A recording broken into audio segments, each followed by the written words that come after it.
અમદાવાદ વાસીઓને 5 દિવસ ઘરની બહાર ન નીકળવાની અપીલ, માથા ફાડ ગરમી કરી દેશે બીમાર। 12 જિલ્લાના લોકો સાવધાન, અમદાવાદ વાસીઓ ઘરમાં રહેજો। અમદાવાદમાં ગરમીનું રેડ એલર્ટ। અમદાવાદ સહિત રાજ્યમાં હાલ કાળઝાળ ગરમી પડી રહી છે। આ દરમિયાન હવામાન વિભાગ દ્વારા આવતીકાલથી 5 દિવસ રેડ એલર્ટની આગાહી કરવામાં આવી છે। શહેરને 21 થી 25 સુધી રેડ એલર્ટ જાહેર કરાયું છે। શહેરનું તાપમાન 45 ડિગ્રી અથવા ઉપર જવાનું છે। અમદાવાદ સહિતના શહેરોમાં તો સૂરજદાદા 50 ડિગ્રી આસપાસ તાપમાનને પહોંચાડવા માટે ઉતાવળા થઈ રહ્યા છે। ત્યારે અમદાવાદ મ્યુનિસિપલ કોર્પોરેશન અને રાજકોટ કોર્પોરેશને લોકોને સચેત રહેવા અપીલ કરી છે। તંત્ર દ્વારા કન્સ્ટ્રક્શન સાઇટ ઉપર કામ કરતા શ્રમિકો કામ ન કરે અને સગર્ભા મહિલાઓ અને વૃદ્ધો બહાર ન નીકળે તેવી અપીલ કરવામાં આવી છે। ઉપરાંત હોસ્પિટલ અને અર્બન હેલ્થ સેન્ટર ઉપર તમામ વ્યવસ્થા કરી છે। ગાર્ડન વિભાગ અને લાઇટ વિભાગને પણ જરૂરી સૂચના આપવામાં આવી છે। તો સાથે જ લોકોને બપોરના 12 વાગ્યાથી લઈ 3 વાગ્યા સુધી ઘરની બહાર બિનજરૂરી ન નીકળવા અપીલ પણ કરવામાં આવી છે। બપોરના સમયે છાયામાં રહેવા અને દુપટ્ટો, ટોપી અને સુતરાઉ કાપડ પહેરવા સૂચના આપી છે। આ સિવાય વધુમાં વધુ પ્રવાહી લેવા પણ એએમસી દ્વારા અપીલ કરવામાં આવી છે। જો વધુ પડતું માથું દુખે, તાવ આવવાની સ્થિતિ લાગે તો તબીબોનો સંપર્ક સાધવા જણાવાયું છે। ગુજરાતમાં જીવલેણ ગરમીથી હાહાકાર, રોડ મંદિરો સુમસામ, હોસ્પિટલો થઈ ગઈ હાઉસફુલ। આગ ઓગતા આકાશના કારણે લોકો ત્રાહિમામ પોકારી ઉઠ્યા છે। રોડ સુમસામ ભાસી રહ્યા છે, મંદિરો ભક્તો વગરના ખાલીખમ થઈ ગયા છે, તો હોસ્પિટલો હાઉસફુલ થઈ ગઈ છે। વડોદરા શહેરમાં તાપમાનનો પારો 43 ડિગ્રીને પાર પહોંચતા હીટ સ્ટ્રોકના દર્દીઓ વધ્યા। કારેલી બાગ ચેપી રોગનું દવાખાનું દર્દીઓથી ઉભરાયું। હોસ્પિટલમાં 50 બેડની વ્યવસ્થા, 48 લઈ રહ્યા છે સારવાર। દાખલ દર્દીઓમાં બાળકો, વૃદ્ધોની સંખ્યા વધુ।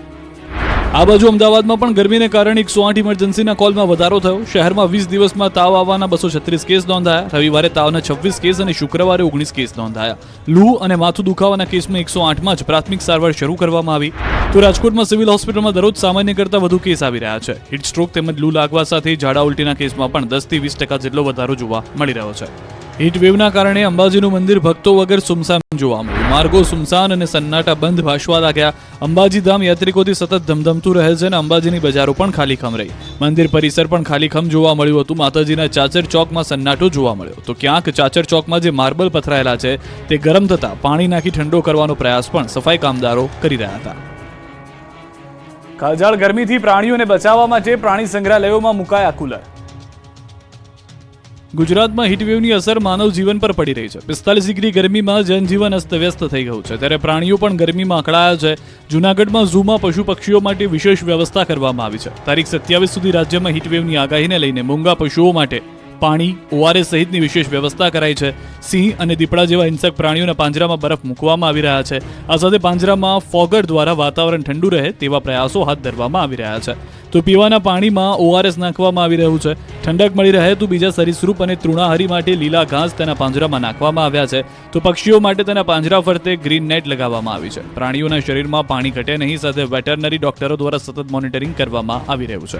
અમદાવાદમાં ગરમીનું રેડ એલર્ટ હવામાન વિભાગે આપ્યું છે, ત્યારે કાંકરિયા પ્રાણી સંગ્રહાલય તરફથી પ્રાણીઓ માટે ખાસ સાવચેતી અને તકેદારી રાખવામાં આવી રહી છે। પ્રાણીઓને ગરમીથી બચાવવા કુલર મુકાયા, તો દરેક પાંજરામાં પ્રાણીઓ માટે બનાવાયા છે પાણીના હોજ। સાથોસાથ પાંજરામાં ઠંડક રહે તેવી વ્યવસ્થાઓ પણ કરવામાં આવી છે। સરકારી કચેરીઓમાં બાબુઓની સાહેબગીરીથી લોકોને થયા ધરમના ધક્કા। અંકલેશ્વર મામલતદાર કચેરીએ સરકારી બાબુઓની સાહેબગીરીને કારણે અરજદારોને ગરમીમાં શેકાવાનો વારો આવ્યો। સરકારી કર્મચારીઓ સમયસર હાજર ન રહેતા અરજદારો અટવાયા। આવકના દાખલા તથા ક્રિમિલિયર સર્ટિફિકેટ કઢાવવા અરજદારો કલાકો સુધી લાઇનમાં ઉભા રહ્યા હતા। આ બાજુ છોટાઉદેપુર નગરપાલિકામાં જન્મ મરણ વિભાગમાં અરજદારોએ હોબાળો મચાવ્યો। વહેલી સવારથી લાઇનમાં ઉભેલા 20 થી 25 અરજદારોએ કચેરીમાં રોષ ઠાલવ્યો। ઓફિસમાં કોઈ જવાબદાર કર્મચારી ન હોય હાજર, જેના કારણે અરજદારોમાં ભારે રોષ જોવા મળ્યો। તો ધોરાજી ગ્રામ્ય પંચાયતમાં તલાટીઓ ગેરહાજર અને અનિયમિત આવવાને કારણે ગ્રામજનોના કામ ન થતા હોવાની વાત ગ્રામજનોએ કરી। સાથે જ તેઓએ કહ્યું કે મુશ્કેલીનો ઘણો સામનો કરવો પડે છે। ગ્રામ પંચાયતમાં અલીગઢના તાળા જોઈને લોકોને ધક્કા થયા। જામનગર સિવિક સેન્ટરમાં અસુવિધાથી લોકો ત્રસ્ત થયા। ક્રિમિલિયર સર્ટિફિકેટ અને આવકના દાખલા મેળવવા ભર ઉનાળે લોકોની કતારો સવારથી યથાવત જોવા મળી।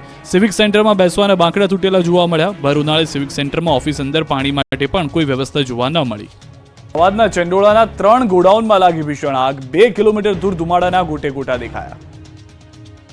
અમદાવાદના ચંડોળા વિસ્તારમાં બીઆરટીએસ વર્કશોપ પાછળ આવેલા 3 ગોડાઉનમાં આગ લાગતા દોડધામ મચી ગઈ હતી। સવારે 6 વાગે ચંડોળા વિસ્તારમાં કેમિકલ અને પ્લાસ્ટિકના ગોડાઉનમાં આગ લાગી હતી, જે પવન અને પ્લાસ્ટિક હોવાના કારણે આગ વધુ ફેલાઈ ગઈ। આગ લાગ્યાની ફાયર બ્રિગેડની ટીમને જાણ થતાં 30થી વધુ ફાયર ફાઇટરના જવાનો 10થી વધુ ગાડીઓ સાથે સ્થળ પર આવી પહોંચ્યા. આગ એટલી ઝડપથી ફેલાઈ હતી કે ગોડાઉનની બાજુમાં આવેલા ભંગાર અને સ્ક્રેપના ગોડાઉન તેમજ બળેલા ઓઇલના ગોડાઉનમાં પણ આગ ફેલાઈ ગઈ હતી. 3 ગોડાઉનમાં આગ લાગતા ફાયર બ્રિગેડની ટીમે પાણીનો મારો ચલાવ્યો. ચારે તરફથી પાણીનો મારો ચલાવી ફાયર બ્રિગેડની ટીમે ભારે જહેમત બાદ આગને કાબૂમાં લેવામાં સફળતા મેળવી. આગની ઘટનામાં બળેલા ઓઇલનું ટ્રેડિંગનું ગોડાઉન, પ્લાસ્ટિક અને સ્ક્રેપના ડ્રમ, ઓઇલ વગેરે બળીને ખાખ થઈ ગયા. સ્ક્રેપના ગોડાઉનમાં પ્લાસ્ટિક વેસ્ટ અને પ્લાસ્ટિકના બેરલ, કટિંગ મશીન વગેરેમાં આગ લાગી હતી. આ ઘટનામાં કોઈપણ પ્રકારની જાનહાનિ થઈ નથી. આગ કયા કારણોસર લાગી તેનું ચોક્કસ કારણ સામે આવી શક્યું નથી, પરંતુ આગ એટલી વિકરાળ હતી કે ધુમાડાના ગોટે ગોટા દૂર દૂર સુધી જોવા મળ્યા. સુરતમાં વધુ એક ઇલેક્ટ્રિક બાઇકમાં આગ લાગી. સચિન વિસ્તારમાં ઇલેક્ટ્રિક બાઇકમાં લાગી હતી આગ. સાઈનાથ સુડા આવાસમાં પાર્ક કરેલી હતી આ બાઇક. અચાનક આગ લાગતા બાઇક બળીને ખાખ થઈ ગઈ. ગરમીને કારણે ઇલેક્ટ્રિક બાઇકમાં આગ લાગ્યાનું અનુમાન. રાજકોટની શાપર વેરાવળમાં આવેલી ઋષિ કાસ્ટ નામની કંપનીમાં આગજનીની ઘટના સામે આવી. આગ લાગવાની ઘટનાથી રાજકોટ ફાયર બ્રિગેડનો કાફલો ઘટના સ્થળ પર દોડી ગયો હતો. અંદાજિત 3 કલાકની જહેમત બાદ કાબુ મેળવવામાં આવ્યા હતા. અત્યારે સમગ્ર મામલે કાસ્ટિંગ કંપનીને લાખો રૂપિયાનું નુકસાન પહોંચ્યું છે. કારખાનામાં સ્ટોર રૂમમાં પણ આગ લાગી હતી. આગ લાગવાનું કારણ જાણી શકાયું નથી. સુરેન્દ્રનગરના પાટડીમાં પુત્રને માતાએ 500 રૂપિયા ન આપતા આખું ઘર સળગાવી દીધું. પુત્રના કારસ્તાનનું જુઓ ખતરનાક દ્રશ્ય. સામાજિક સંબંધોને છિન્ન ભિન્ન કરી નાખે તેવી ઘટના સુરેન્દ્રનગરના પાટડીના કઠાડા ગામે બની છે, જ્યાં એક સપૂત અચાનક જ રૂપિયા માટે કપૂત બની ગયો. કપાતરે મા બાપની પણ સહેજ પણ ચિંતા કર્યા વિના આખું ઘર સળગાવી દીધું હતું. માતાનો વાંક માત્ર એટલો જ હતો કે તેણે પુત્રને 500 રૂપિયા આપવાનો ઇનકાર કર્યો હતો. તેથી ઉશ્કેરાયેલા કપાતરે ઘરને જ આગ ચાપી દીધી. પાટડી તાલુકાના કઠાડા ગામે સપૂત કપૂત બનતા ચકચાર મચી ગઈ. પુત્ર મયુર મકવાણાએ તેમની માતા પાસે વાપરવા માટે 500 રૂપિયા માંગ્યા હતા, જે માટે માતાએ ના પાડી દેતા પુત્રએ આખા ઘરમાં આગ લગાવીને જાનથી મારી નાખવાની ધમકી આપી. પુત્રએ ઘરમાં આગ લગાડી ભાગી જતા પિતાએ પોલીસ સમક્ષ ફરિયાદ નોંધાવી. સદનસીબે આ આગમાં કોઈ જાનહાનિનો બનાવ બન્યો નથી, પરંતુ પુત્રના કારસ્તાનના કારણે પરિવાર બેઘર બની ગયો. બેઘર બનેલા માતા પિતા પોતાના કપાતર પુત્રના કૃત્યથી સ્તબ્ધ બની ગયા. લોકોએ પુત્ર સામે ફિટકારની લાગણી વરસાવી. ઉનામાં કથાકાર રાજુ બાપુની જીભ લપસી. કોળી ઠાકોર સમાજનું કર્યું અપમાન.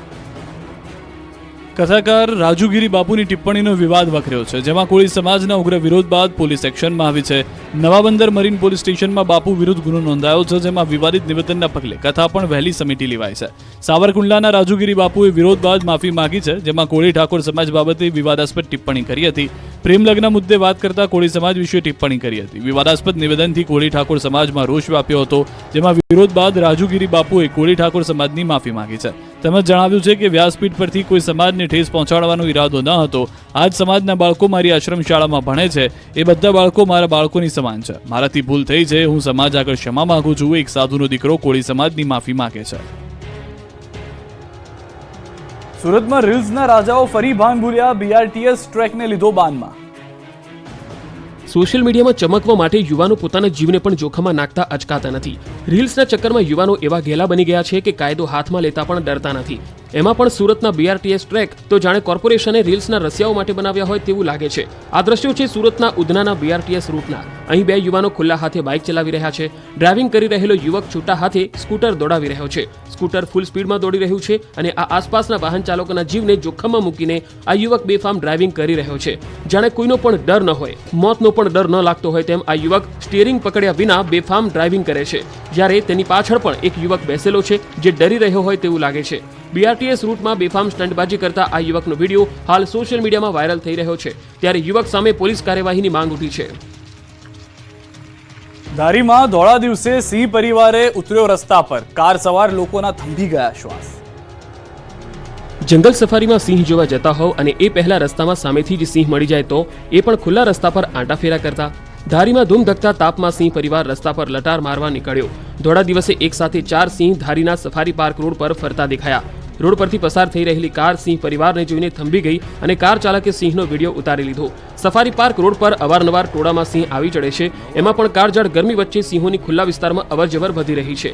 અમરેલી જિલ્લામાં સિંહની વસ્તી વધારે છે, ત્યારે અલગ અલગ રહેણાંક વિસ્તારમાં અવારનવાર સિંહ પરિવાર આવી ચડે છે. ખોરાક પાણીની શોધમાં સિંહ હવે રહેણાંક વિસ્તારમાં આવવા લાગ્યા છે. સફારી પાર્ક રોડ પર આંટા મારતા આ 4 સિંહનો વિડીયો સોશિયલ મીડિયામાં વાયરલ થઈ રહ્યો છે. આ સિંહ પરિવાર કારની એકદમ નજીક પહોંચી જતા કારમાં સવાર લોકોના શ્વાસ થંભી ગયા હતા. અમદાવાદમાં મદ્રેસાઓની તપાસમાં થયો મોટો ધડાકો. અમદાવાદ સહિત રાજ્યભરના 1000થી વધુ મદ્રેસામાં તપાસ કરાઈ હતી. ત્યારે અમદાવાદમાં મદ્રેસામાં થયેલી તપાસને લઈને મોટો ધડાકો થયો છે.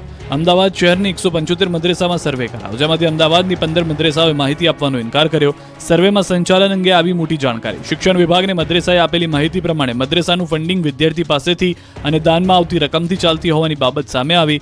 અમદાવાદ ગ્રામ્ય વિસ્તારની 29 મદ્રેસા પૈકી 3 મદ્રેસાઓએ વિગતો ન આપી. બનાસકાંઠાના 5 તાલુકાઓમાંથી પસાર થતી સુજલામ સુફલામ કેનાલમાં સિંચાઈ માટેનું પાણી બંધ કરતા ખેડૂતોમાં ભારે રોષ જોવા મળી રહ્યો છે. ખેતરમાં તૈયાર થઈ રહેલો ઊભો પાક સુકાઈ ગયો છે. ત્યારે ખેડૂતોએ એકઠા થઈ નાયબ મામલતદારને આવેદનપત્ર આપીને કેનાલમાં પાણી ફરી શરૂ કરવા માંગ કરી છે. ઉનાળુ પાક તૈયાર થવાના આરે છે, એટલે 15 દિવસ કેનાલમાં પાણી આપવામાં આવે તેવી માંગ કરી રહ્યા છે. જો કેનાલમાં પાણી નહીં શરૂ કરવામાં આવે તો જે પાક નુકસાની આવે તેનું વળતર સરકાર ચૂકવવું પડશે તેવી ચીમકી ઉચ્ચારી છે. વડોદરાના પૂર્વ વિસ્તારમાં ભર ઉનાળે પીવાનું શુદ્ધ પાણી ન મળતા લોકો વિફર્યા. Ajwa road Fatema complex ITI પાસે 2 દિવસથી પીવાનું શુદ્ધ પાણી નથી મળી રહ્યું. કોર્પોરેશન લાઈન ખોદ્યા બાદ સમારકામ ન કરતા આ સમસ્યા સર્જાય છે. જોકે રોષે ભરાયેલા સ્થાનિકોએ હલ્લાબોલ કરતા પ્રશાસને પીવાના પાણીનું ટેન્કર મોકલી લોકોને શાંત પાડવાનો પ્રયાસ કર્યો છે. કેનાલની સફાઈના અભાવે હજારો ખેડૂતો મુશ્કેલીમાં. મહીસાગર પંથકના ખેડૂતોની ચિંતા વધી. આ દ્રશ્યો છે અરીઠા, કડિયાવાડ અને કોઠા ગામના, જ્યાં મુખ્યત્વે ખેતીનો વ્યવસાય લોકો કરે છે અને પશુપાલન કરી પોતાનું ગુજરાન ચલાવે છે. લુણાવાડાના 3 ગામોને ખેતી માટે જરૂરી એવું પાણી કડાણા ડાબા કાંઠા કેનાલ મારફતે પૂરું પાડવામાં આવે છે. પરંતુ વર્ષો પહેલા બનાવવામાં આવેલી આ કેનાલ હવે સમારકામ માંગે છે. કેનાલમાં ઠેર ઠેર લીકેજ છે અને કેટલાક સ્થળોએ ઘાસચારો ઉગી નીકળ્યો છે. સાફ સફાઈનો પણ અભાવ છે. કેનાલની સાઈડનું પ્લાસ્ટર કામ નીકળી જવાના કારણે કેનાલ લીકેજ થઈને પાણી આજુબાજુના ખેતરોમાં ભરાય છે અને ખેતરો જાણે તળાવ હોય તેમ ચારે બાજુ જળબંબાકાર જેવી સ્થિતિ છે. હવે જરા આ દ્રશ્યો જુઓ, જાણે કે મિની સ્વિમિંગ પુલ હોય તેમ ખેતરોમાં ભરાયેલા કેનાલના પાણી જોઈ શકાય છે. અતિશય પાણીના કારણે ઊભો પાક કોહવાઈ ગયો છે. ખેડૂતોએ મોટી આશાએ મગની ખેતી કરી હતી, પરંતુ મગની સિંગો બેસે તે પહેલા તો પાણીની થપાટ વાગી અને પાક કોહવાઈ ગયો. ખેડૂતોનું કહેવું છે કે મહા મહેનતે કરેલી ખેતી એળે ગઈ છે. 3 ગામની 50 એકર જેટલી જમીનનો પાક નિષ્ફળ ગયો છે. વર્ષોથી ચાલી આવતી સમસ્યા વિશે જ્યારે અધિકારીને પૂછવામાં આવ્યું ત્યારે તેઓએ બધું